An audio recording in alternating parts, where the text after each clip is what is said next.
Vamos lá, né? Só conferir o áudio, como é que tá. Estamos aqui ao vivo já.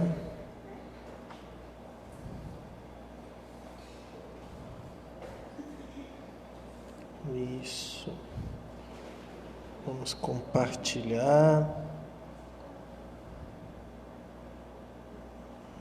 Ok. E aí, como é que tá o áudio? Tá saindo tranquilo para vocês?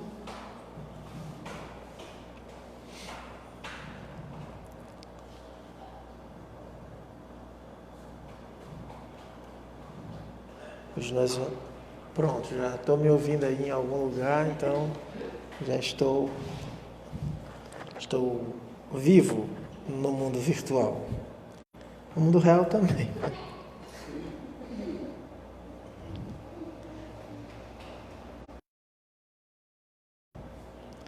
Entrar aqui no... Já vamos colocar, agradecer ao pessoal que já está acompanhando, né? Vou colocar aqui, pedir para colocar já o texto aqui que a gente vai estudar essa noite. Um texto muito interessante que vai fazer a gente ter boas discussões. Opa, deixa eu ver aqui. Aqui onde já tem bastante gente. Pronto, tá dando certo. Nossa câmera 1 chegou. Selma, obrigado, Selma, boa noite. Josefa, boa noite. Marcela, obrigado. Vocês aí que estão dando o retorno pelo som, pela qualidade do som e que já estão nos dando boa noite. Então a gente agradece aí a companhia de vocês, né? Estão sempre aqui nos acompanhando. Olha, Juca, obrigado, o pessoal está respondendo mesmo, né? Então, é uma alegria estar com vocês aqui mais uma vez para um dos nossos estudos. Sempre lembrando a todos que nós já estamos nessa fase de trazer os textos que são importantes para a formação mediúnica que vai começar ano que vem. Então, os textos são escolhidos já com esse caráter. Hoje nós acho que temos um visitante pela primeira vez. Você é a primeira vez que está vindo? Como é seu nome? Marcelo, né? Seja bem-vindo, Marcelo. Você já conhece o Espiritismo? Primeira vez que você vem no Centro Espírita. Já lhe avisaram que os espíritos vão aparecer? Ainda tá, não. As cadeiras se movem? Ainda não. Não corra nesse momento, tá? Só quando a luz piscar. Só quando a luz tá? É que eles anunciam, estamos chegando. Estamos chegando. Se a luz piscar, pode sair correndo. Brincadeiras à parte. Meu amigo Marquinho também já deu sinal aqui de fogo, que está aqui conosco. Tá aqui, o Marquinho São Paulo assistindo aqui conosco. É uma pessoa muito cara a todos nós. Então vamos lá, começar a pedir o Gênison, deixa ele só compartilhar aqui, para ele fazer a prece inicial. Que eu ia pedir para a Márcia, ela ia dizer, semana passada eu fiz, semana retrasada eu fiz também, e fiz também. Então vamos pedir ao Gênison para fazer a prece. Marcela gostaria de visitar, venha nos visitar, Marcela. A casa está aberta, todos vocês, viu? Sinta-se em casa. Pode confirmando que eu estou dando boa noite a todo mundo aqui, que enquanto você confirma aí, enquanto a prece não chega, até ao Ceal eu estou dando boa noite. Boa noite, Ceal, que está dando boa noite aqui. Boa noite para a Aline. A Aline é estudante de magnetismo. Só fera aqui conosco hoje. Hoje e sempre, né? Aqui.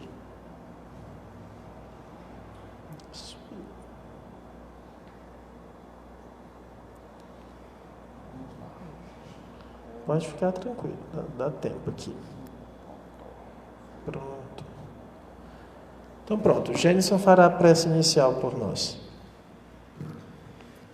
Bom, Então, todos nós agora, para nos voltarmos a esse momento de estudo, né? E aí, quem quiser, feche os olhos, fique à vontade. É importante conseguir, nesse momento, tentar se desligar, né, do mundo exterior. E por conta disso, a gente agradece a Deus, agradece aos bons espíritos, aos nossos anjos de guarda, pela presença, pela opção, pela oportunidade de estar aqui agora, se possível, concentrados, focados nesse instante, porque isso nos torna mais aptos aos bons pensamentos, à conexão com o estudo, às reflexões sobre o conteúdo. Pedindo sempre a Deus também a proteção para que nossa mente esteja sempre povoada de bons sentimentos, que não deixemos nos tomar invadidas de más ideias e de más sugestões, que possamos estar atentos e vigilantes sempre ao nosso coração, à nossa mente, às nossas ideias e sentimentos, porque esses são os principais indicadores do nosso estado de ânimo, do nosso estado de espírito. E que rogamos sim por aqueles que estão fora desse momento e que são nossos entes amados e queridos, porque Deus está cuidando e provendo por eles, para que assim a gente se sinta tranquilo e à vontade para ficar aqui nessa hora e meia, conversando e estudando sobre a condição dos espíritos na erraticidade. Como é que os espíritos ficam, como é que isso é determinante, essa questão do estado mental e do equilíbrio na erraticidade. Assim seja. Obrigado, gente. Beber um pouco da água. Então vamos lá, vamos começar lendo, né, o texto dessa noite, e aí já vai deixar o espaço para vocês. O texto já vai ser postado aqui para quem está acompanhando de cá. Opa, já postou, aqui tem um delayzinho aqui. Obrigado, Ana. Então vamos lá. Dezembro de 59, um espírito que não se acredita morto. Nós estamos usando aqui a versão do IPEAC, né? Ele tem um aplicativo, tem o IPEAC, tem o Kardecpédia, é só baixar o aplicativo, trazer as obras todas, né, para ler sem ter nenhum custo. Vamos lá. Um espírito que não se acredita morto. Um dos nossos assinantes do departamento de Loiré, ótimo médium psicógrafo, eu acho que é Loiré, um ótimo médium psicógrafo, escreve-nos o seguinte, relativamente a várias aparições que lhe ocorreram. Então, o relato que a gente vai fazer agora é um médium escrevendo, contando as aparições que ele viu. Não querendo deixar no esquecimento nenhum dos fatos que vêm em abono da doutrina espírita, veio comunicar os novos fenômenos de que sou testemunha e médium, e que, como havíeis de reconhecer, estão perfeitamente em concordância com tudo quanto haveis publicado em vossa revista, relativamente aos vários estudos do espírito, aos vários estados do espírito, depois que se separa do corpo. Continua o médium que escreveu. Há cerca de 6 meses eu me ocupava de comunicações de espíritos com algumas pessoas. Quando me veio a ideia de perguntar se entre os assistentes se encontrava algum médium vidente. O espírito respondeu afirmativamente, designou-me e acrescentou, tu já o és, mas em pequeno grau e apenas durante o sono. Mais tarde modificar-se-á o teu temperamento de tal maneira que te tornarás excelente médium vidente, mas pouco a pouco e a princípio apenas durante o sono. Então aqui foi uma resposta que o espírito deu sobre a possibilidade no grupo ter um médium vidente. Continua agora o médium relatando. No decorrer deste ano, passamos pela dor de perder 3 de nossos parentes. Um deles, meu tio, apareceu-me em sonho pouco depois de morto. Tivemos uma longa conversa e ele me conduziu ao lugar que habita e me disse que era o último grau da felicidade eterna. Era minha intenção dar-vos a descrição daquilo que admirei nessa morada incomparável.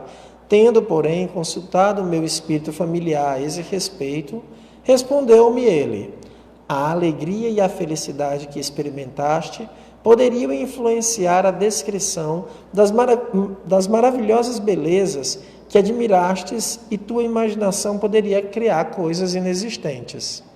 Espera até que teu espírito esteja claro, então, em obediência ao meu guia, não me ocupando senão de duas outras visões mais positivas. Relatarei apenas as últimas palavras de meu tio. Quando eu tinha admirado aquilo que me era permitido ver, disse-me ele: agora vais voltar à terra. Pedi-lhe que me deixasse ficar mais alguns instantes, e ele retorquiu: não, são 5 horas e tu deves retornar ao curso de tua existência. No mesmo instante despertei. Meu relógio batia 5 horas. Minha segunda visão foi de um dos outros 2 parentes falecidos durante o ano. Era um homem virtuoso, amável, bom pai de família, bom cristão que, embora doente há muito tempo, morreu quase subitamente, e talvez quando menos se esperava. Seu rosto tinha uma expressão indefinível, séria, triste e ao mesmo tempo feliz. Ele me disse: expio as minhas faltas, mas tenho um consolo, o de ser protetor de minha família. Continuo a viver junto à minha mulher e meus filhos e lhe inspiro bons pensamentos. Orai por mim. A terceira visão é a mais característica e me foi confirmada por um fato material. É a do terceiro parente. Era um homem excelente, mas vivo, arrebatado, imperioso, com os criados e, sobretudo, apegado além de qualquer medida aos bens do mundo. Além disso, era cético e se ocupava mais desta vida do que da vida futura. Algum tempo depois de sua morte, veio à noite e pôs-se a sacudir as cortinas com impaciência, como se quisesse despertar. Como lhe perguntasse: és tu? Respondeu-me: sim. Vim procurar-te, porque és a única pessoa que me pode responder. Minha mulher e meu filho foram para Orleans. Quis acompanhá-los, mas ninguém quer obedecer-me. Disse a Pedro que fizesse a minha bagagem, mas ele não me escuta. Ninguém me dá atenção. Se tu pudesses vir atrelar os cavalos na outra carruagem e fazer as minhas malas, prestar-me-ias um grande obséquio, pois eu poderia ir juntar-me à minha mulher em Orleans. Mas não podes fazê-lo tu mesmo? Perguntou o médium. Não, respondeu o espírito, não consigo levantar nada. Depois do sono que experimentei durante a doença, fiquei mudado. Não sei mais onde me encontro. Sinto-me num pesadelo. De onde vens? Interroga o médium. De B, uma localidade, né? Do castelo? Perguntou o médium. Não, respondeu-me com um grito de horror, levando a mão à fronte. Venho do cemitério. Depois do gesto de desespero, acrescentou: olha, meu caro amigo, diz a todos os parentes que orem por mim, pois me sinto muito infeliz. A estas palavras fugiu, perdi-o de vista. Quando me veio procurar e sacudia as cortinas com impaciência, seu rosto exprimia terrível alucinação. Quando lhe perguntei como tinha podido sacudir as cortinas, pois se ele me dizia nada poder levantar, respondeu bruscamente: com o meu sopro. Soube no dia seguinte que realmente a sua viúva e o filho tinham partido para Orleans. Esta última aparição é notável, esse aqui já é o comentário de Kardec, sobretudo pela ilusão que tem certos espíritos que se acreditam ainda vivos, e que neste se prolongou por muito mais tempo do que em casos análogos. Muito comumente essa ilusão dura apenas alguns dias, ao passo que ele ainda se julgava vivo depois de mais de 3 meses. Aliás, a situação é perfeitamente idêntica à que observamos muitas vezes. Ele vê tudo como quando vivo, quer falar e se surpreende por não ser ouvido, ocupa-se ou julga ocupar-se com suas tarefas habituais. A existência do perispírito é aqui demonstrada de modo notável, abstração feita da visão. Uma vez que se julga vivo, ele se vê com um corpo semelhante ao que deixou. Esse corpo age como teria agido o outro. Para ele, nada mudou. apenas não estudou ainda as propriedades do seu novo corpo. Julga o denso e material como o primeiro e espanta-se, porque nada pode levantar. Não obstante, acha na sua situação algo de estranho, que não compreende. Ele supõe encontrar-se num pesadelo e toma a morte por um sono. É um estado misto entre a vida corpórea e a vida espírita, estado sempre penoso e cheio de ansiedade, que tem algo de ambas aquelas vidas. Como já dissemos, é o que ocorre de modo mais ou menos constante nas mortes instantâneas, tais como as que se dão por suicídio, apoplexia, suplício, combate, etc. Sabemos que a separação entre o corpo e o perispírito se opera gradativamente e não de modo brusco. Começa antes da morte, quando esta ocorre pela natural extinção das forças vitais, quer pela idade, quer pela doença, e sobretudo nas pessoas que, ainda vivas, pressentem o seu fim e em pensamento se identificam com a existência futura, de tal sorte que, ao exalarem o último suspiro, a separação já está mais ou menos completa. Quando a morte surpreende de improviso um corpo cheio de vida, só nesse momento começa a separação, que não se completa senão paulatinamente. Enquanto existir uma ligação entre o corpo e o espírito, este estará perturbado. Se entrar bruscamente no mundo dos espíritos, experimentará um sobressalto, que não lhe permitirá, de início, reconhecer a sua situação, bem como as propriedades de seu novo corpo. É necessário movimentar-se de alguma maneira, e é isso que o faz pensar que ainda está neste mundo. Além das circunstâncias de morte violenta, outras há que tornam mais tenazes os laços entre o corpo e o espírito, porque a ilusão de que falamos é igualmente observada em certos casos de morte natural. É quando o indivíduo viveu mais a vida material que a vida moral. Compreende-se que o seu apego à matéria o retém ainda depois da morte, prolongando, assim, a ideia de que nada mudou para ele. Tal é o caso da pessoa de quem acabamos de falar. Notemos a diferença existente entre a situação dessa criatura e a do segundo parente. Um ainda quer mandar, julga necessitar de suas malas, dos cavalos, da carruagem para ir encontrar a esposa. Ele ainda não sabe que, como espírito, pode fazê-lo instantaneamente, ou melhor, seu perispírito ainda é tão material que se julga submetido a todas as necessidades do corpo. O outro, que viveu a vida moral, que tinha sentimentos religiosos, que havia se identificado com a vida futura, embora surpreendido mais bruscamente que o primeiro, já está desprendido. Diz que vive no meio da família, mas sabe que é um espírito. Fala à esposa e aos filhos, mas sabe que o faz por pensamento. Numa palavra, já não tem ilusões, ao passo que o primeiro ainda se acha perturbado e angustiado.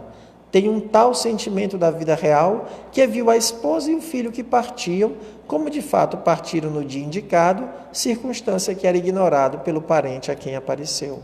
Notemos, além disso, uma expressão característica que bem mostra a sua posição. A pergunta, de onde vem, respondeu indicando o lugar que habitava. A seguir, a pergunta do castelo, respondeu com pavor, não, venho do cemitério. Ora, isto prova uma coisa, que não sendo completo o despreendimento, existia uma espécie de atração entre o espírito e o corpo, que o levou a dizer que vinha do cemitério. Mas nesse momento parece que começou a compreender a verdade. A própria pergunta parece colocá-lo no caminho, chamando-lhe a atenção para os seus despojos. Por isso respondeu com pavor. Os exemplos desta natureza são numerosos. Um dos mais expressivos é o do suicida da Samaritana, que relatamos no nosso número de junho de 58. Evocado alguns dias depois de sua morte, também afirmava estar vivo e dizia: entretanto, sinto que os vermes me roem. Como fizemos notar no relato, não se tratava de uma lembrança, desde que em vida não era roído pelos vermes. Era então um sentimento atual, uma espécie de repercussão transmitida do corpo ao espírito pela comunicação fluídica ainda existente entre eles. Essas comunicações nem sempre se traduzem da mesma maneira, entretanto, são sempre mais ou menos penosas, e como um primeiro castigo para quem, quando vivo, muito se identificou com a matéria. Que diferença da calma, da serenidade, da suave quietude dos que morrem sem remorsos, com a consciência de estar bem empregado o seu tempo de estágio na terra, dos que não se deixaram dominar por suas paixões. A passagem é curta e sem amargura, porque a morte é para eles o regresso do exílio para a verdadeira pátria. Há nisto uma teoria, um sistema? Não. É o quadro que nos oferecem todos os dias as nossas comunicações de além-túmulo, cujo aspecto varia ao infinito e nas quais cada um pode colher um ensinamento útil, porque encontra exemplos que poderá aproveitar, se quiser dar-se ao trabalho de consultá-las. É um espelho onde pode mirar-se quem quer que não esteja enseguecido pelo orgulho. É um texto longo, mas eu fiz questão de ler sem pausa, porque a riqueza dele compensa todo essa demora na leitura. Eu tenho ficado bastante tempo. E aí, pessoal? Dúvidas? Todo mundo pronto para morrer já? Todo mundo baixando na cabeça, vai morrer todo mundo em paz, graças ao bom Deus. Deixa eu perguntar ao Gênison aqui logo, vai que ele morre primeiro, é melhor ele falar logo, né, Gênison? Você quer saber se eu estou pronto para morrer? Não, os destaques. Ah, sim. Que a resposta é claro que não, né? Não queira tomar Não, quem quiser, né? Claro, quem fique à vontade. Mas brincadeiras à parte, a gente comenta assim, porque, de certa forma, a doutrina espírita ela nos ensina que a gente tem que tratar esse evento com naturalidade, né? A gente tem aqui um humor, uma brincadeira, também um pouco do nosso temperamento, né? Nem todo mundo tem esse mesmo temperamento, né? Trata com a solenidade e que não deixa de ter um respeito, né? Mas assim, como o Cícero eu percebi que ele foi ler tudo, e aí começaram a me ocorrer alguns pensamentos durante a leitura, né? Assim, também para não ocupar demais da fala para ficar um monólogo, aí me vieram algumas ideias, né, que para comentar sobre esse texto, que ele é de dezembro de 59, mas quem já teve a oportunidade de ler O Céu e o Inferno, lá tem um capítulo lá, quando ele fala do ensaio teórico sobre o passamento, sobre essas questões, ele dedica lá um capítulo para explicar essa história da passagem, né, do passamento. Usando a linguagem mais popular, de quando a gente morre, o que acontece com o nosso espírito, como é que é esse processo, né? Aí aqui já tem, em 2 anos já de publicação, bastante material em que ele lhe permite, né, a Kardec, já estabelecer as primeiras ideias, até porque, como eu costumo dizer, Kardec já estudava o magnetismo há 35 anos, então ele já tinha muitas questões formuladas, né? Kardec não recebeu essa missão do nada e a partir daí começou a formular ideias. Não. Algumas angústias existenciais, até porque é muito natural, né? A humanidade já, desde sempre que o homem tomou consciência da sua humanidade, ele se pergunta, né? E depois que a gente morre? Há registros de rituais fúnebres de pré-históricos, né? Não sei se é pré-históricos ou neolítico, paleolítico. Ou seja, há muito tempo os homens já têm uma cerimônia sobre esse evento. E aí ele começa a ter as comunicações, começa a perceber que os espíritos eles têm diferentes graus de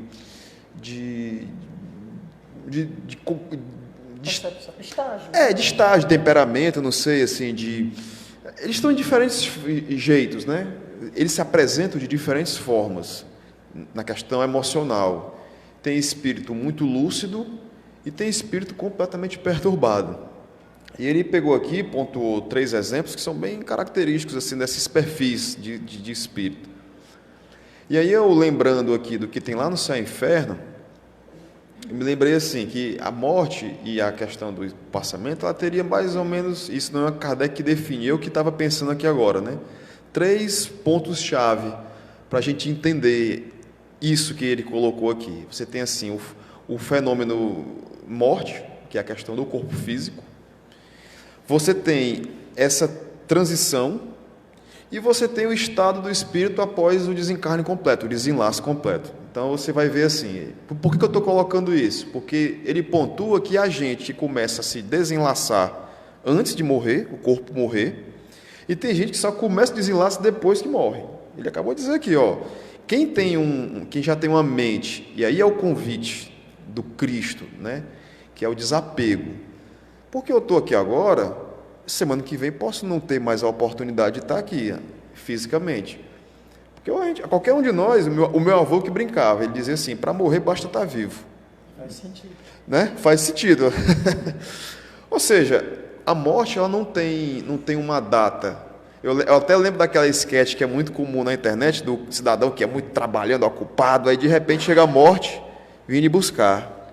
Aí ele negocia com a morte, ele tenta negociar para ele tentar viver a vida mais um pouco, né? Aí ele muda todo a forma de que ele via, né? Ele começa a valorizar outras coisas. Então, o que Kardec, assim, em linhas gerais, aí a gente vai descendo aos detalhes aqui, que eu queria já trazer. Kardec mostra assim, olha, o estado que o espírito apresenta, quando ele se manifesta, é muito característico de ser um reflexo ou uma consequência da forma como ele viveu a vida. Então, o que ele vai dizer? Pessoas que são muito ligadas ao mundo, e lembrando que Kardec era um francês, né? A França é um país que tem uma cultura diferente do brasileiro, embora sejam latinos também, mas eles têm muita influência do norte da Europa. Então, assim, as relações entre as pessoas são diferentes de como a gente se relaciona aqui no Brasil, por exemplo. Então, imagina assim, hoje vemos americanos. Os americanos, eles, aos 16, 17 anos de idade, já começam a enxotar os filhos de casa. Bora, meu filho, você vai para a faculdade, vá-se embora, vá para o seu mundo, ganha a sua vida. Eu soube de casa que o cara dizia assim, vai sair? Não, pois vai o seguinte, eu vou lhe pagar um apartamento para você morar sozinho. Você vai sair daqui do subúrbio e vai morar no centro ou no campus da universidade. Isso é comum. No Brasil, o filho fica com 18, 20, 35. No meu caso, eu saí aos 38. Mas não foi porque eu quis, é porque aconteceu. Mas eu saí para casar, viu? Mas sou um rapazinho direitinho, né? Saí para casar, foi.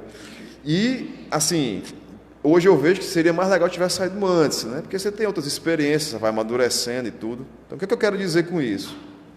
Tem famílias que é muito comum o pai e a mãe querer prender o filho dentro de casa o máximo que puder. E depois que o filho sai de casa, ele fica com aquele vínculo, aquela necessidade de estar ali em cima. Quando a gente morre, você acha que esse apego termina? Porque aqui a gente vê muito essas questões do mundo material, a gente pensa em dinheiro, negócio, e os familiares, que a gente fica em cima deles depois de morto, né?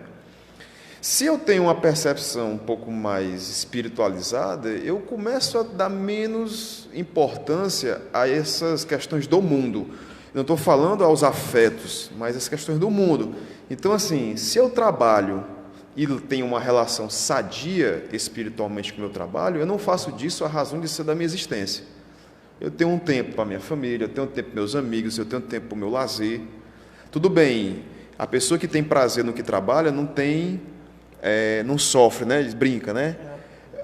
Tem uma relação muito boa com essa atividade que é importante para o progresso, mas qual é o meu objetivo? O meu desenvolvimento intelecto-moral ou conquistar troféus, dinheiro, poder, mercados, status?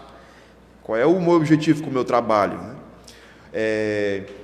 Bens, quando eu morrer, eu vou deixar bens. Eu me lembro que eu trabalhava numa empresa que eu participei de um treinamento que o consultor ele fez o seguinte exercício para a diretoria, que era uma empresa familiar, em que ele já estava preparando a família para entregar a gestão da empresa para a segunda geração já. Aliás, era a terceira já.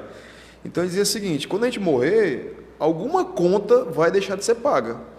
O cartão, a energia, se eu que pago, quando eu morrer, a próxima fatura vai ficar em aberto. Então, assim, eu não tenho que estar tão preso aos meus compromissos, porque eu tenho que passar isso para frente. Então, essas obrigações que a gente conquista, que são importantes para a experiência intelectual, são importantes para o desenvolvimento moral, que relação eu tenho com elas? Aí, voltando aqui para o texto, então, trazendo essa questão mais do dia a dia, aí a gente vai para o que Kardec ensina. Como é que a gente vai ver a felicidade da gente quando está do outro lado? Ele trouxe um extremo aqui de alguém que morre e não se reconhece morto. Aí ele vai dizer, por que ele está assim? Aí você vai investigar o histórico. E aí é o convite que eu sempre faço. Para a nossa vida pessoal, o que a gente quer levar daqui para lá? O caixão não tem gaveta. Então, assim, eu não levo as coisas do mundo para o mundo espírita.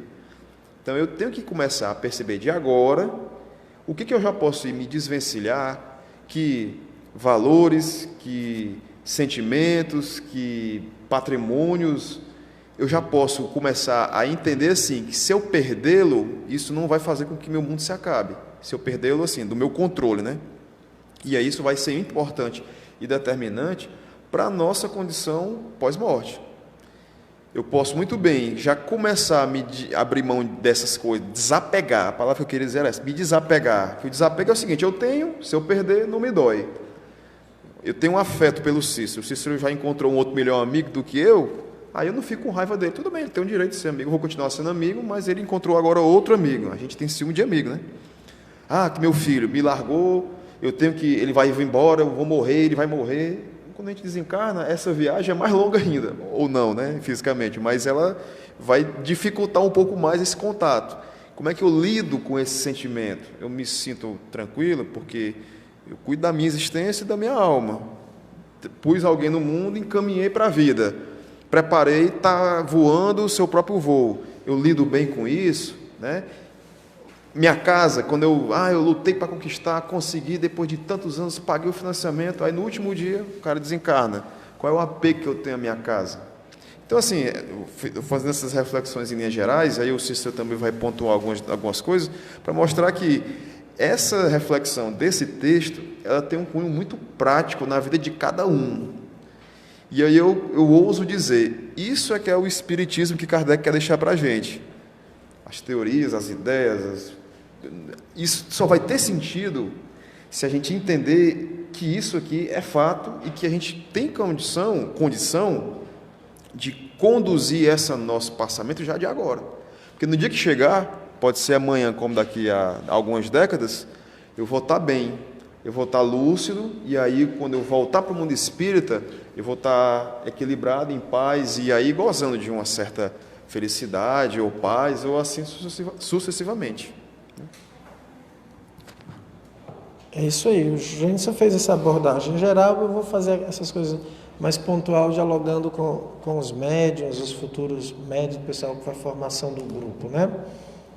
Eu queria destacar a pergunta que ele fez ao espírito, lá no terceiro parágrafo, quando ele pergunta se haveria um vidente. E o espírito, né, responde para ele que ele já era, mas em pequeno grau e durante o sono. Porque eu tenho sempre dito, né, uma das primeiras sintomas, sintoma não é a palavra, né, porque sintoma associa a doença, né? Um dos primeiros indícios de mediunidade são os sonhos. Os sonhos. O sono é, né, Flor? Indício de mediunidade. E veja que ele diz, a pessoa está se preparando durante o sono. O espírito prepara aquele médium. Por isso que muitas pessoas acreditam que todos os médiuns eles já nascem prontos. Tem algumas pessoas que discutem a própria ideia de formação dos médiuns, porque é como se os médiuns já estivessem sendo formados.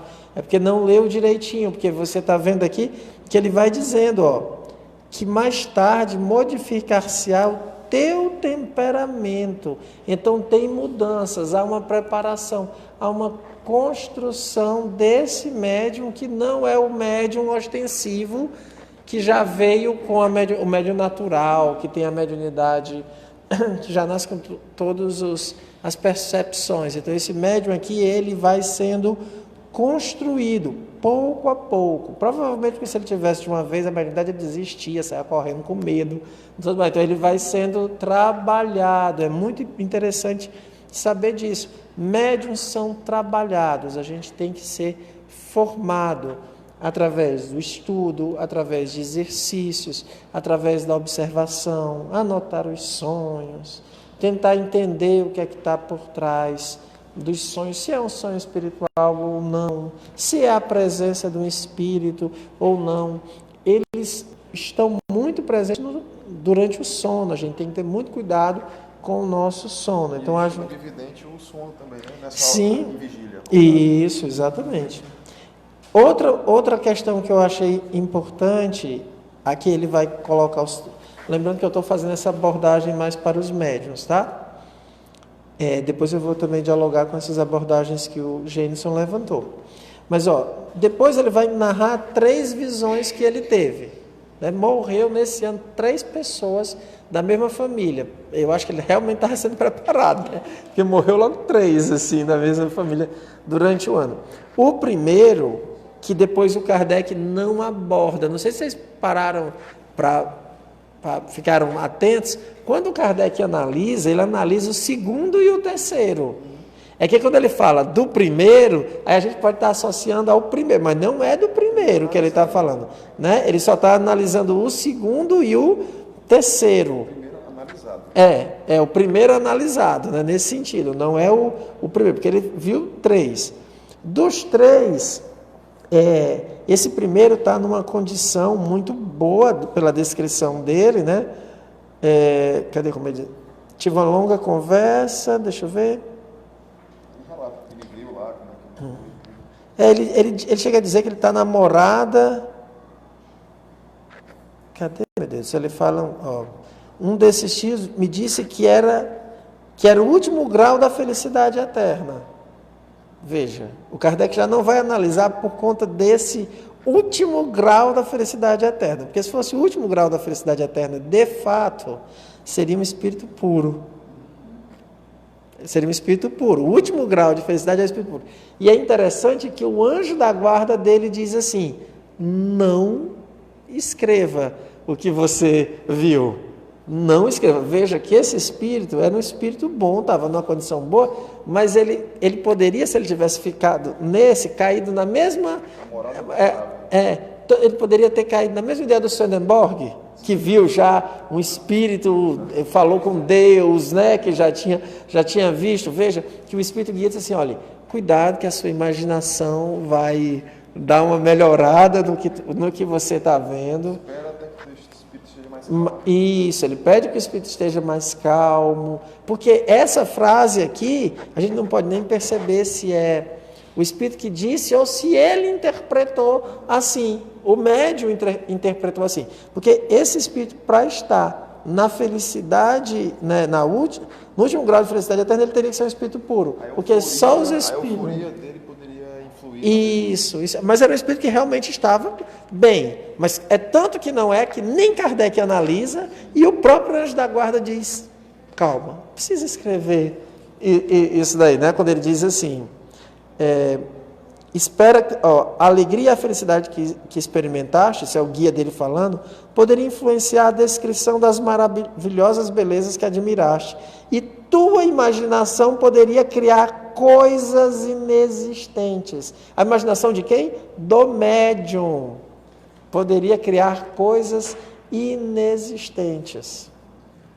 Isso é importante que o Cícero está ressaltando, porque nos grupos que têm prática mediúnica, é importante fazer aquilo que Kardec dizia, ter muita frieza e cuidado, pois as descrições dos médiuns, elas são muito impressionantes, elas causam muita impressão. Então, os médiuns e os participantes têm que ficar sempre com muita serenidade, porque, como ele está colocando aqui, não é para descrições negativas, é para coisa positiva. Ele se empolga, aí você fica encantado com aquilo, como também o inverso. Às vezes o médium vê um cenário muito pavoroso, então aquilo gera muito impacto. Aí a pessoa fica sugestionável a coisas, a obsessões, né? E digo isso por vivência. Assim, a gente já viu situações em que a condução teve que ser muito cautelosa, porque a gente se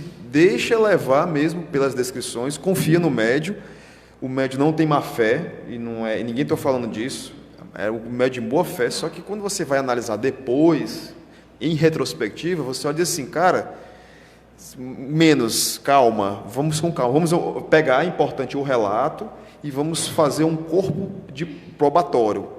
Com o tempo, vamos analisando para verificar até onde isso se sustenta. Sim. Porque senão você da primeira se impressiona, aí é um passeio, se tiver ali algum tipo de obsessão ou coisa do tipo. Com certeza. Oi, deixa o microfone chegar, aí o microfone, Moreira.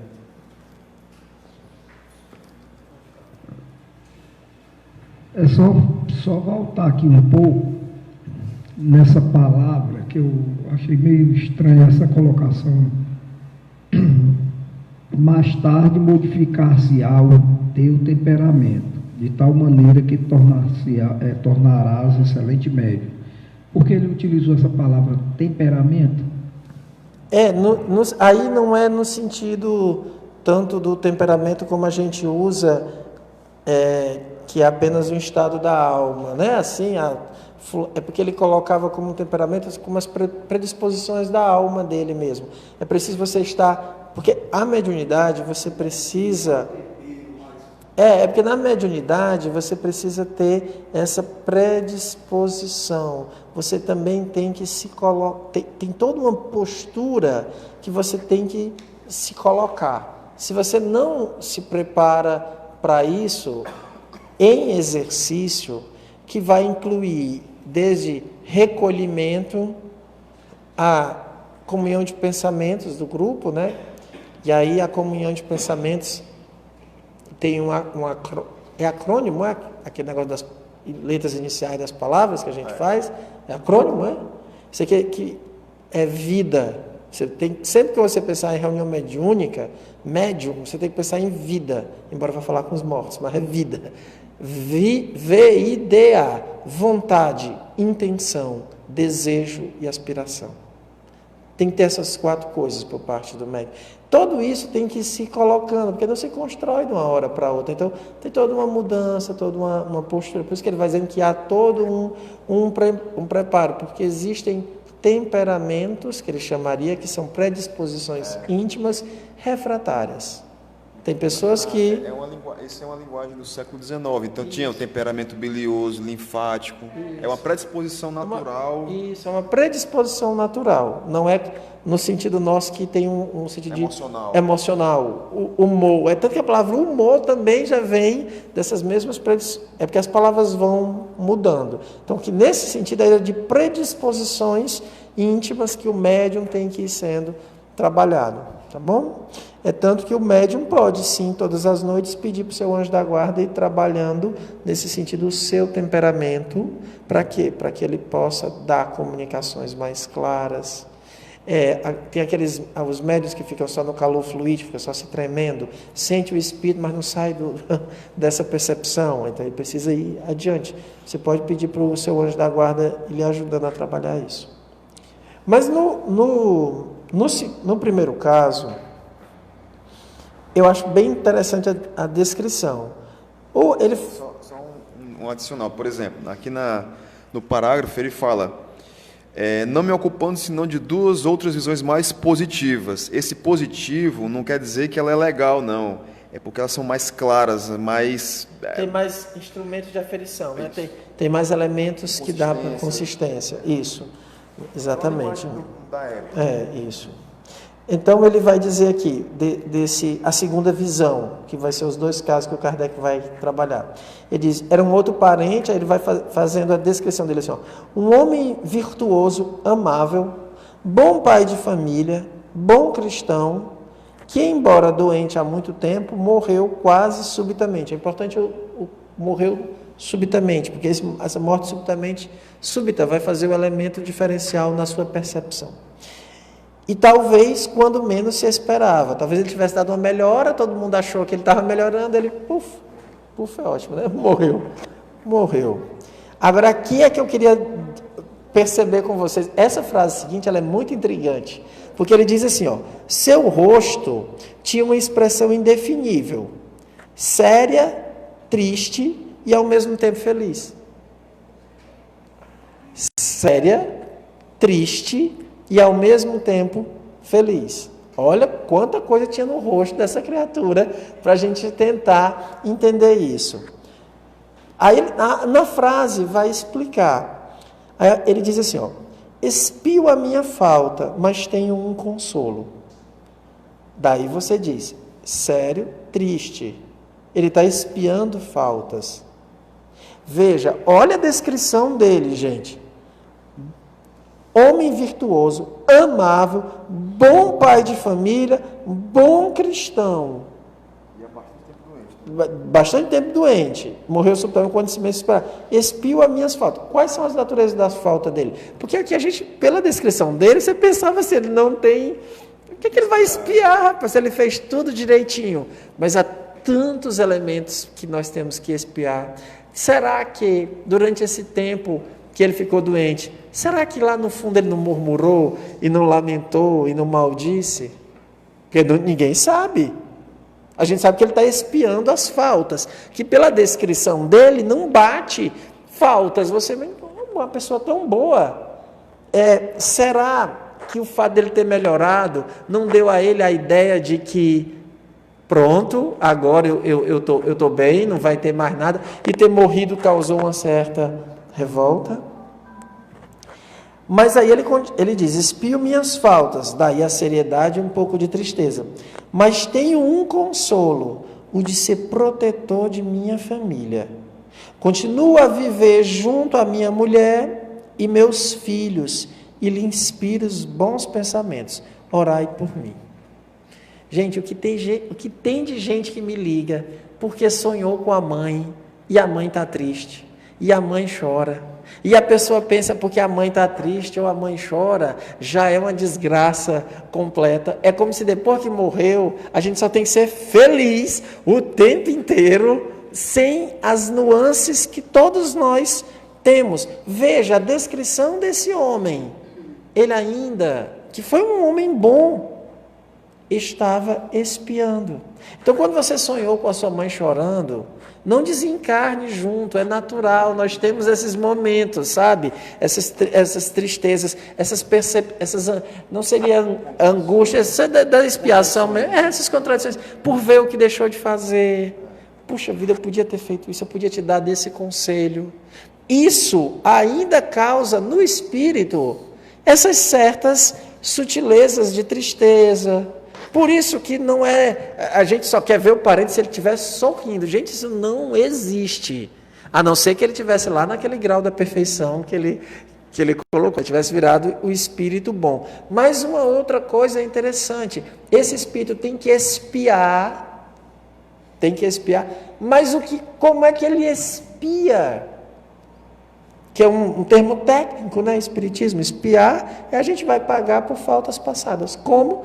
Protegendo a família. A Márcia sempre me pergunta, o que a gente vai fazer no mundo dos espíritos? Olha aqui, Márcia, ela está protegendo. Por quê? Provavelmente, ele tem um vínculo, ele tem alguma coisa que ele deixou por fazer. Alguma coisa ficou. Porque o consolo dele é viver junto. Ele é espírito protetor. Aqui a gente entende por que espírito protetor não é a mesma coisa que anjo da guarda. Porque esse espírito aqui está como protetor espiando. Ainda é triste. Ele ainda é triste. Mas está lá protegendo. Por isso que o espírito protetor não é o anjo da guarda. Porque o anjo da guarda já saiu dessa... É porque o anjo da guarda ele nos protege. É como se ele fosse o espírito protetor principal. Mas nem todo espírito protetor a gente não pode confundir com o anjo da guarda. O anjo da guarda tem a elevação espiritual necessária para nos conduzir antes, durante e após a existência. Ele está sempre conosco, alguns por várias existências. Então aqui você vai vendo que ele está lá, com todos esses detalhes. E fazendo o quê? Não é só olhando a pessoa, assistindo, que aí seria um obsessor. É inspirando bons pensamentos. A expiação dele é sofrer? Não. É estar junto com a família, inspirando bons pensamentos. Então, qual é a melhor forma da gente pagar nossas faltas, nossas dívidas? Não é sofrimento, não é dor, não é tristeza. É fazer o bem. Veja, esse espírito agora espiar é sempre pagar por dívidas passadas, por faltas passadas. Ele espia estando junto à família, inspirando bons pensamentos. Então, eu gostaria de dizer a vocês que na casa de vocês está cheio de espírito. Quem está com medo pode desencarnar agora. Esse é o momento. Não durma mais, né? Porque está cheio de espírito na casa de vocês, inspirando bons pensamentos, inspirando os familiares, estão inspirando os bons pensamentos. Eles querem estar conosco fazendo isso. Agora, só que a nossa noção de que espírito está ao nosso lado é sempre a noção de obsessor. Se alguém disser, tem um espírito do teu lado, a gente já se treme todinho, porque é sinal que veio buscar a gente, é sinal de que... É sempre assim. A gente acha logo que é uma tragédia, uma coisa. Olha aqui, ele está bem claro, estão sempre do nosso lado, inspirando, querendo nos ajudar, e quando não tem acesso, vai acontecer o que acontece com o segundo. Vocês gostariam de fazer algum comentário, alguma observação? Opa, pode falar, Moreira. É por isso que a gente continua na mesma família, sempre envolvido uns com os outros, até resolver todos os problemas, até evoluir, às vezes juntos. A gente vai viver bastante tempo com a família, dependendo dessa questão das relações que a gente tem, do tipo de situações que a gente vive, amor, ódio ali, mas assim, não é sempre a mesma família não, porque senão a gente ficaria num espaço muito diminuto, ainda mais somos egoístas, então a gente vai aprendendo a conviver, a família espiritual é mais importante, a gente vai crescendo, a família espiritual vai aumentando, mas muito tempo a gente fica na família, porque a família é o local onde a gente... Santo Agostinho explica bem isso, né? Tem família que recebe espíritos, às vezes espírito rebelde, aí a família recebe aquele espírito rebelde. Então a família é toda ok, tem um espírito lá, né, que é rebelde. Às vezes é o contrário, a família é toda desajustada, nasce uma pessoa equilibrada. Nesse caso foi o espírito que adotou a família. No outro caso, a família adotou, digamos assim, nesse sentido, o espírito. Então há várias construções, há várias maneiras da gente se fazer, mas esse pensamento faz parte. Alguma observação vocês queiram fazer? Alguma pergunta? Depois não cheguem em casa passando mal com os espíritos, fiquem aí, né, me perturbando o juízo. Nada? Então, vamos para a análise do segundo caso, né? Nossa, mãe. O segundo caso já é maravilhoso, né? Esse espírito aqui, a descrição vejam que os dois morreram subitamente, né? Deixa eu ver. Era um homem excelente. Esse rapaz também, ele dá uma melhorada em tudo, né?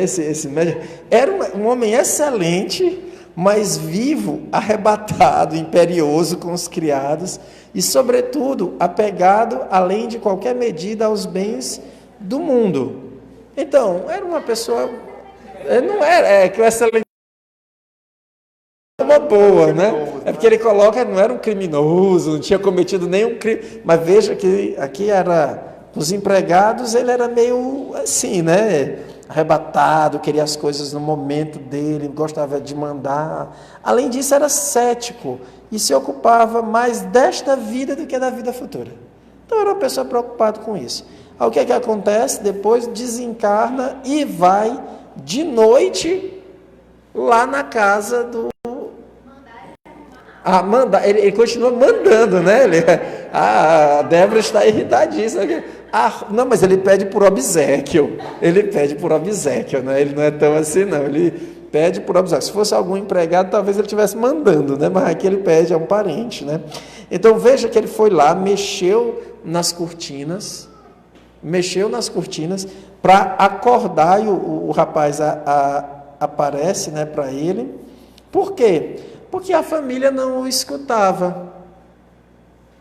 Ele falava com eles e a família estava viajando. Acho que o filho é Pedro, né?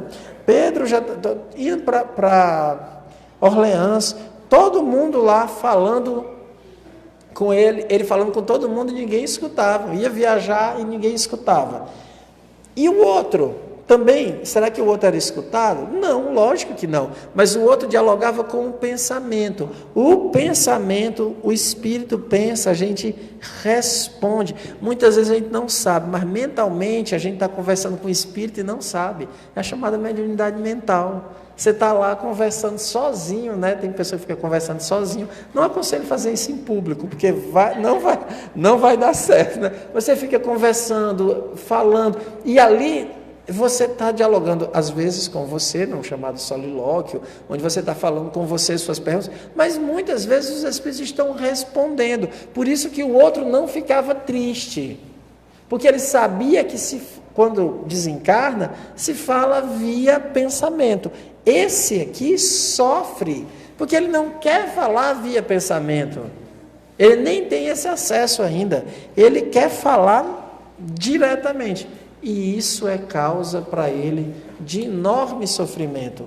Vejam, aqui quebra alguns paradigmas, né, do que ele coloca, né, que eu adorei quando ele diz assim. Ele pergunta de onde ele vinha, aí ele diz, aí o rapaz pergunta do castelo, aí ele diz, não, venho do cemitério. Aí bate um desespero no espírito. Mas ele acorda. O outro aqui fez até a dramatização. Merecia ter filmado.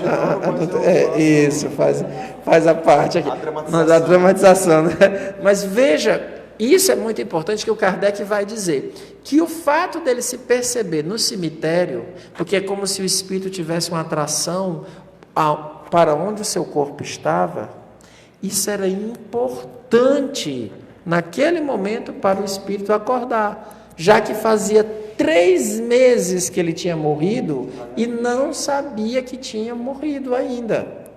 3 meses. Quando ele percebeu que vinha do cemitério, ele acordou. Por que eu digo isso? Porque o pessoal tem medo de dizer que o espírito está morto. Eu sempre me pergunto por que a pessoa tem medo, porque vai morrer? Não, o espírito vai infartar. Eu morri, e vai infartar. Então, fica nessa ansiedade, não pode dizer que o espírito morreu. Não, gente, isso, pelo amor de Deus, isso é uma maldade muito grande, né? O espírito está morto, sofrendo, porque não sabe que está morto, e você, olha, eu tenho alguma coisa para te dizer, mas eu não posso dizer. Você vai saber, não dá. O espírito tem que acordar, principalmente porque se ele tivesse, digamos assim, desencarnou agora, então é uma comunicação recente, ele está confuso, você vai esclarecendo. Mas esse daqui já está há 3 meses, que já é bastante tempo, está quase virando obsessor já. Está quase assim, com os sentimentos. Então você tem que acordá-lo, porque ele ainda está preso, sentindo o corpo. Ele precisa tomar consciência que ele só está sentindo a este corpo, por quê? Pela vida que teve. Poupá-lo de quê, né, Cícero? Poupá-lo de quê? Isso. O que é que você vai evitar? Você tem que esclarecer. A verdade sempre liberta. A verdade sempre liberta. E aí ele viu e acordou a partir dessa situação. É o que o Kardec fala, que esse segundo acorda. E aí ele vai levantar 2 elementos. O Kardec vai destacar 2 elementos. Quando a gente conversa com o espírito, a gente tem sempre que estar atento. 1, gênero de morte. De que morreu? O gênero de morte é determinante para a gente saber o nível de perturbação. Mortes abruptas, ele faz uma lista, né? Suicídio, apoplexia. Apoplexia é a morte mais comum na revista espírita, porque todo mundo morria de apoplexia, que é infarto, derrame, tudo que fosse mal súbito, que hoje a gente morreu de bufo, né? Que hoje a gente tem muitos mais, né, com precisão do que aqui. Né? Hoje a gente, né, tem a categoria de doenças, são maior, já está muito mais definido. Na época tudo era apoplexia. Eu adoro esse nome, apoplexia. Parece exercício de fonoaudiologia. Apoplexia. Move todos os membros. Eu só não fico falando muito apoplexia, porque vai que tem uma apoplexia durante o exercício. Aí ele fala suplício, combate. Então hoje o que a gente pode colocar, acrescentar aqui? Por exemplo, um atropelamento, né, que a pessoa às vezes está parada e vê um atropelamento, a pessoa é brutalmente morta, né? Você pode ver overdose, tudo que for abrupto, inesperado, cai nessa categoria aqui de difícil processo de adaptação, porque o natural é você ir desligando aos poucos. Para quê? Para que seu espírito vá se identificando menos com o corpo, de tal maneira que às vezes a gente morre, mas o espírito já foi liberto até antes do último, digamos, do último suspiro. Ele já nem sente mais. É aquelas pessoas que vão morrendo e vão começando a ver todos os parentes, né? Já vai ver, mamãe está aqui, fulano está aqui, já vê todo mundo. Então ele já está mais no mundo dos espíritos. Eu não gosto de dizer isso, porque depois uma pessoa sonha com alguém e já pensa que é o sonho da morte, né? Gente, essa é uma situação específica. A doença, né? Sabe, todo um trabalho natural que tem que ser feito. Então, esse é o primeiro aspecto que o Kardec vai trabalhar. Gênesis. E aí a gente vai lembrando assim, né, como a doutrina espírita ela tem essa capacidade de trazer explicações, vamos dizer, científicas, porque ela está se voltando para o fenômeno. O pessoal diz, olha, é muito comum na cultura popular dizer que a morte veio chamar, né?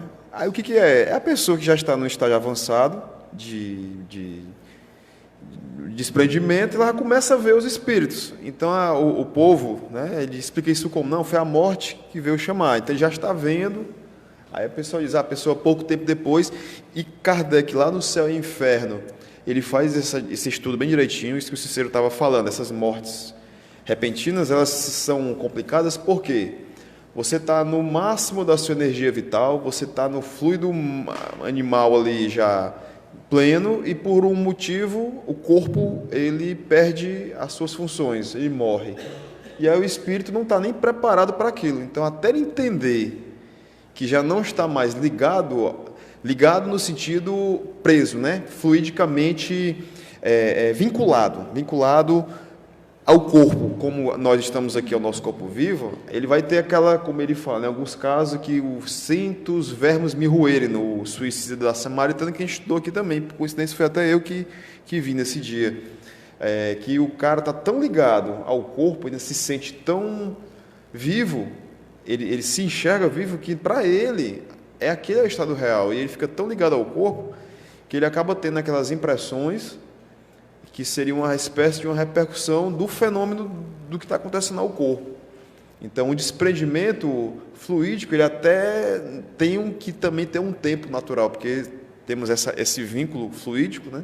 Ele vai se desfazendo pouco a pouco. Então, esse tipo de morte, e aí, mais uma vez, é importante o preparo, né? Porque quando acontece isso, que é o segundo elemento, e o Cícero vai falar aqui melhor, dessa situação do estado do momento da morte. Para mim, óbvio, é muito curioso essa reverência, esse temor que as pessoas têm, que diz assim, não fale nem por brincadeira, como se isso fosse impedir. Não, vamos falar sério, vai morrer, viu? Para falar assim, quer dizer, né? Não dá para entender na minha cabeça, né? Mas eu já entendo, né? Porque as pessoas não querem compreender que isso... E aí eu me lembrei de outra coisa. Veja a importância de a gente entender que qual era o maior adversário que Kardec tinha. Ele tinha isso declarado, era seu adversário maior, que era o materialismo. Por quê? Ele diz isso claramente na obra. Ele diz assim, olha, o materialismo, ele tira da pessoa a crença no futuro, tira da pessoa a percepção de que a vida é além do que está aqui. Então, assim, todas as energias e os sentimentos do indivíduo se voltam para essa existência. Então, digamos, um cidadão que ele é muito, como esse parente aqui, que ele era muito vivo, arrebatado, imperioso, por ser cético e não acreditar numa vida além, ele diz assim, cara, eu tenho que aproveitar agora, eu tenho que deconstruir, tenho que produzir, tenho que gerar, é agora. Se o cara tem uma visão mais espiritualizada, não é que ele vai negligenciar a sua missão. Estava vendo hoje no rádio um cidadão que é o dono da Cacau Show. Ele diz que são 12 mil pessoas que trabalham direta ou indiretamente para ele, ou seja, um grande empresário, tem uma grande fortuna, mas ele é responsável pelo sustento de 12 mil famílias. A riqueza também é uma missão, é uma prova. Se ele usar bem, ele vai ao final dizer assim: cumpri bem meu papel, desenvolvi, mantive famílias, dei dignidade a pessoas. Pelo meu trabalho e minha inteligência, eu não fiquei, não foi a vaidade, foi a missão, foi a responsabilidade, né? Então assim, mas quando o cara é cético, ele acha que ele é o rei porque ele tem esse império nas mãos. Mas se é um cara espiritualizado, ele sabe que ele simplesmente é um funcionário de Deus que está ali cumprindo um papel. E no dia que te Deus tirar da mão dele, ele vai dizer: tá bom, fiz o que, cumpri minha missão, paguei minha missão, né? Então o segundo elemento é esse que o Gênesis já começa a falar, o problema que vai, né, aumentar ou diminuir a perturbação espiritual. Primeiro, o gênero de morte. Segundo,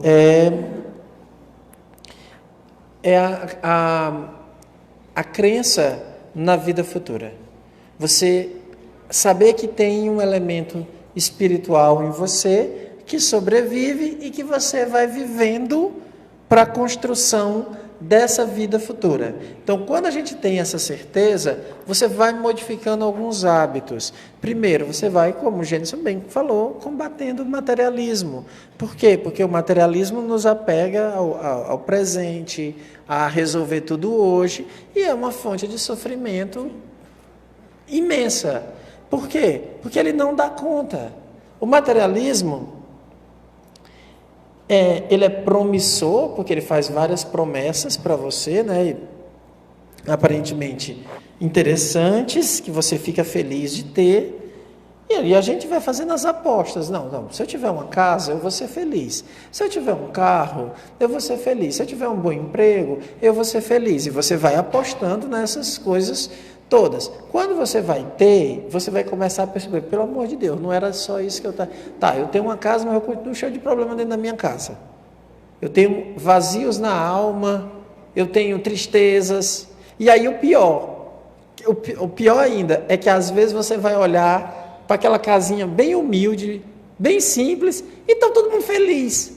E você fica louco, porque você diz assim: peraí, ainda, o que é que está acontecendo? Por que aquela pessoa tão simples está ali tão tranquila, vivendo sem nenhum grande dilema, tendo a sua vida, sendo alegre, convivendo harmoniosamente, num núcleo familiar que nem tem tanto essas coisas todas, e eu agora estou cheio de coisas que eu tenho e não estou conseguindo dar conta. Por que eu não estou conseguindo ser feliz? Mas aí você tem um grande plano de saúde, um bom seguro de vida, mas você adoece. Quando você pega uma doença grave, como um câncer, amigo, é rezar mesmo.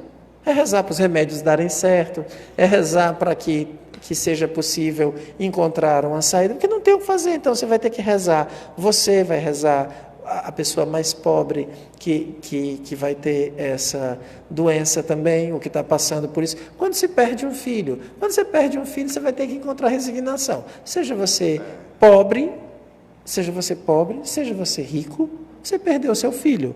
Agora você vai ter que aprender a lidar com isso, a conviver com essa dor. Então, essas situações, o materialismo não consegue responder. Ele vai te dizer: olha, aproveite, viaje, vá lá, se divirta. Porque, por exemplo, a gente viaja, vai fazendo de tudo que é possível para coisas que a gente não quer nem saber, coisas que a nossa sociedade não quer nem ver. E envelhecer, porque ninguém pode envelhecer, ninguém pode adoecer, ninguém pode entristecer. A gente tem que ser sempre bonito, feliz, alegre, assim, sabe? Tem que estar sempre saradão, né? Eu não ia falar isso porque eu não queria, né? Mas tudo bem, né? A gente tem que estar sempre, a aparência está lá, e morte jamais. Veja que a gente, até há um fenômeno das grandes cidades que foram surgindo, mas não só por falta de estrutura, seria física, mas é pela questão realmente de desejo. Os cemitérios são cada vez mais longe. É mais longe que é para nem lembrar. O cemitério é tão longe que às vezes a gente pensa que já está fazendo a viagem, né?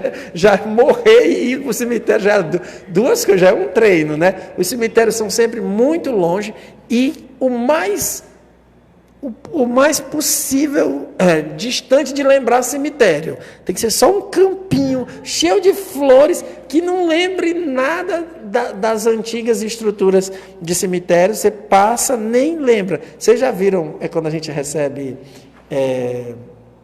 folder ou propaganda de cemitério? É tão lindo, dá vontade de morrer, né? Assim, você fica assim, tudo tão organizado, tem direito a isso, tem direito àquilo. Por quê? A gente nunca lembra que vai ser um momento, pode ser, amigo, pode ser nos cemitérios mais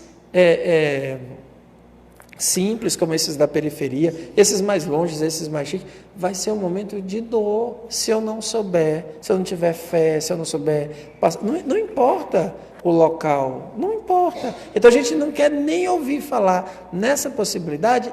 E aí vai criando esse apego desses espíritos que sofrem, porque a gente fica negando. Agora imagine o tanto de pessoas que dizem, como o Gênesis falou, não quer nem ver, nem brincando fala em morte. Bate na boca 3 vezes, Ave Maria, Ave Maria, Ave Maria, bate na boca para nem falar. Imagina quando desencarna, se essa pessoa vai aceitar que morreu. Porque para morrer, né? Para morrer tem que estar vendo. Sim, para morrer você não precisa de muita coisa, como disse seu avô, tem que estar só vivo.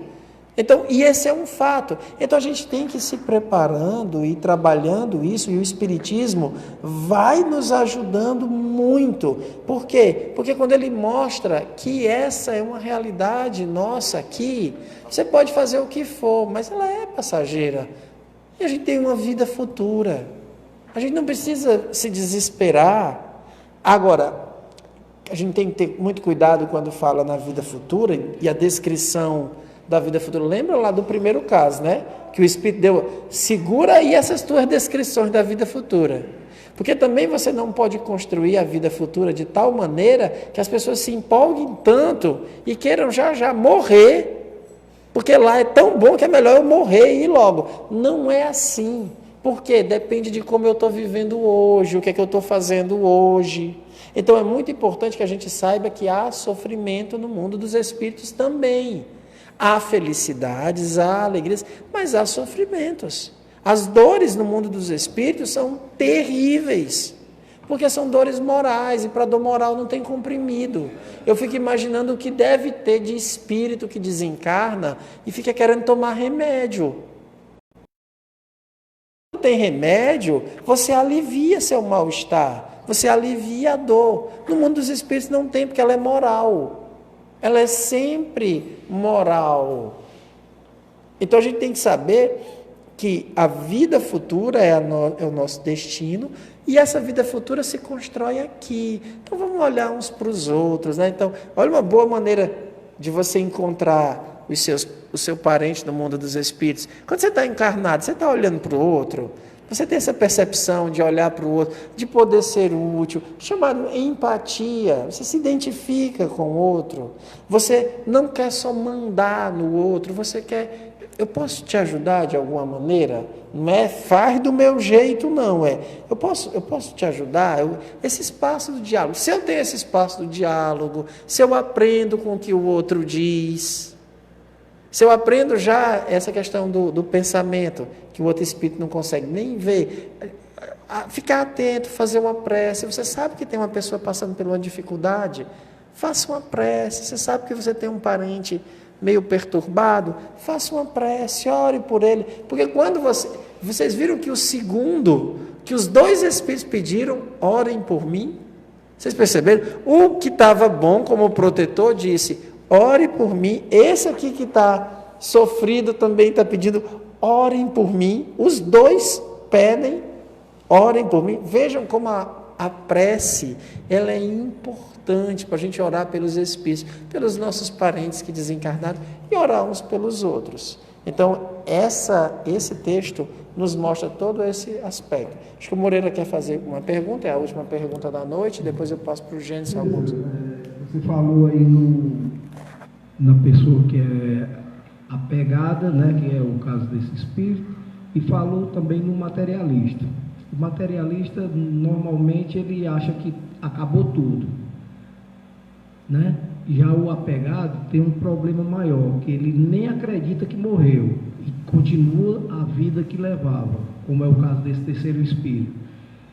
Aí eu observando aqui que já há 3 meses precisou de um encarnado através da mediunidade para ele entrar na realidade.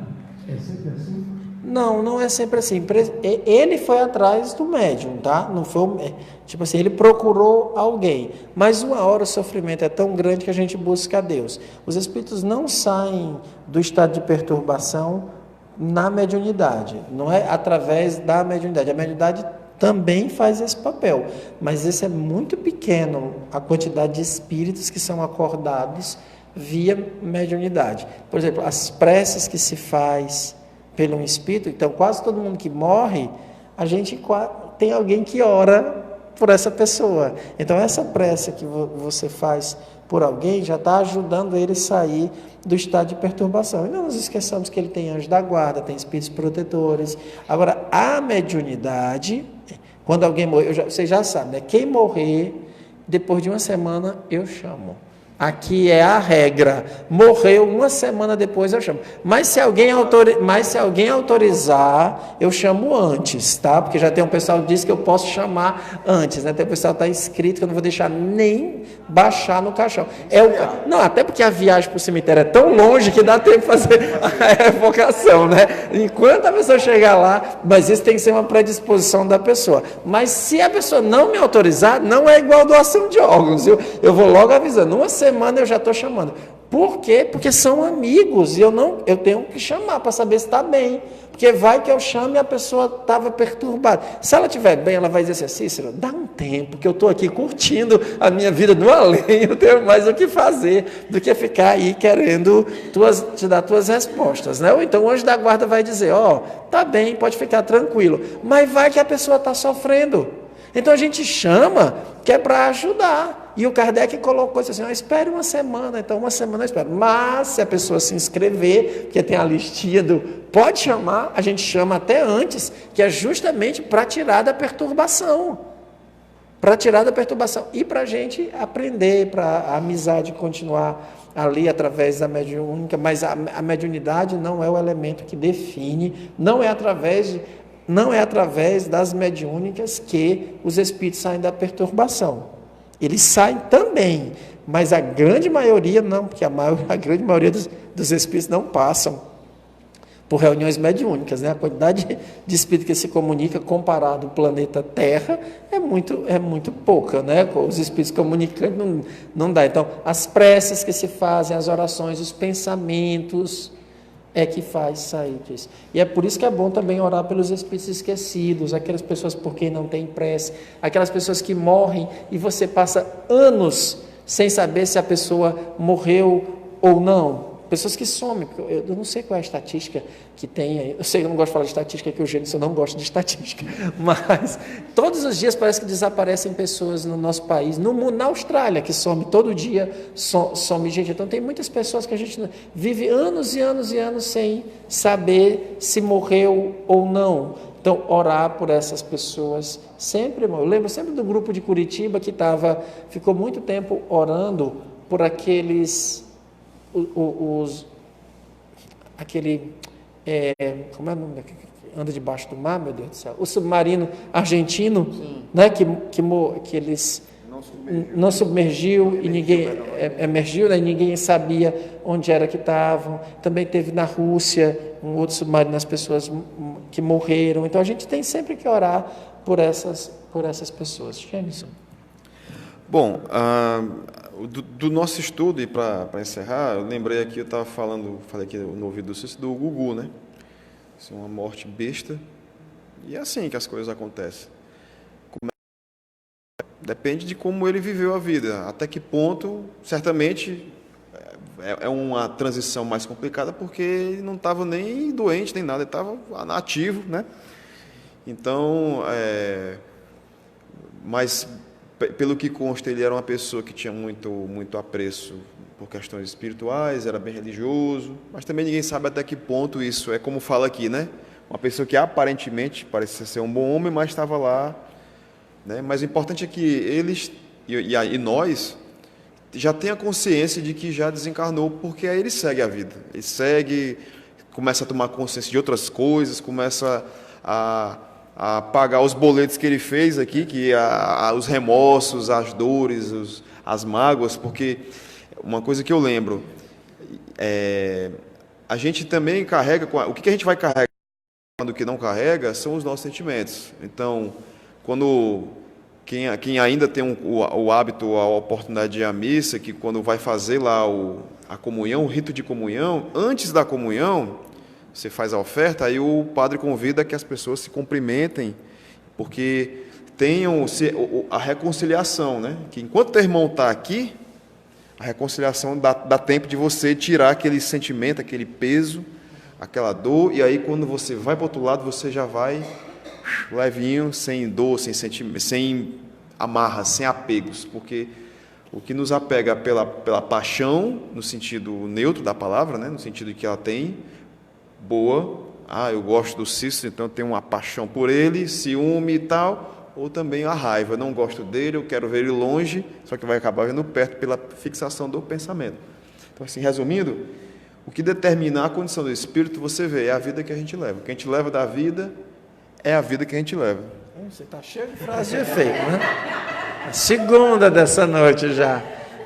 Depois eu queria que a gente parasse para pensar e refletisse o que as pessoas, como será o desencarne quando uma pessoa tem tanta atenção como é um caso desses midiáticos, porque são milhões de pessoas pensando. Como é que isso funciona, né? A gente já fez um estudo disso. Eu lembro que durante um tempo eu acreditei nas coisas, eu já acreditei em muita loucura, né? As pessoas diziam que na época que uma determinada pessoa muito conhecida morreu, era tanto pensamento sobre a pessoa que os espíritos botaram o espírito para dormir, para ele não sentir os pensamentos que estavam vindo nele. Eu achei isso tão lógico. É legal, né? Ele vai dormir e pronto. Aí ele não sabe, aí não faz o menor sentido, porque primeiro o espírito não vai dormir. E segundo, você passa a sua vida inteira se expondo. Aí depois, quando você desencarna, a exposição, você tem que colher o que planta. Se você passa a vida se expondo e agora todo mundo está olhando por você, foi uma coisa que eu construí. Não faria o menor sentido o espírito tirar, os bons espíritos tirarem a prova, né? Tirar o fruto da prova. Ele plantou aquilo, não, agora a gente vai isolar ele não vai sentir nada. Podia ter isolado quando era vivo, né? Para ele não fazer e não voltar a isso.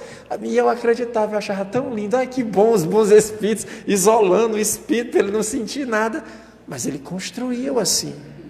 Ele se construiu midiático, aparecendo. Esse é um preço que tem que ser pago. Se tiver o equilíbrio, pronto.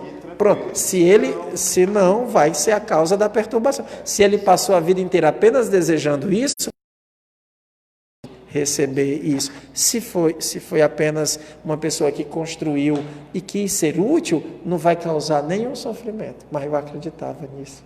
Um casulo. Me disseram que o espírito estava dentro de um casulo, dormindo. Eu achei tão lindo, um casulo, o espírito protegido. Meu Deus do céu. Corroborar com o que o Cícero disse. Porque, sendo assim, os santos e o próprio Jesus Cristo, né, ele ficaria abalado com os pensamentos. Mas o que vai definir, aguentar a barra, é como ele se preparou espiritualmente para esse momento. Né? É isso. Vamos lá para o nosso casulo agora. Vamos fazer uma prece, tá? Deus de amor e bondade, Senhor da vida, nós te agradecemos, Pai, pela oportunidade que nos concede de nos reunirmos em Teu nome. Rogamos a Allan Kardec, que coordena o estudo das quartas-feiras, que abençoe a todos nós, que nos inspire o desejo do estudo, o desejo do progresso e, acima de tudo, o desejo de colocar em prática os ensinamentos que adquirimos. Rogamos a Jesus, nosso modelo e guia, o Espírito de verdade, que derrame sobre cada um de nós um passe de bênçãos e luzes, nos fortalecendo e nos encorajando para as lutas do dia a dia. Pedimos a Deus perdão pelas nossas faltas, perdão pela nossa fraqueza e te pedimos, Pai, nos protege e nos ampara, hoje e todo sempre, que assim seja. Então, muita paz a todos, amanhã temos a nossa prece pelos doentes. Tchau, pessoal de casa. É isso aí.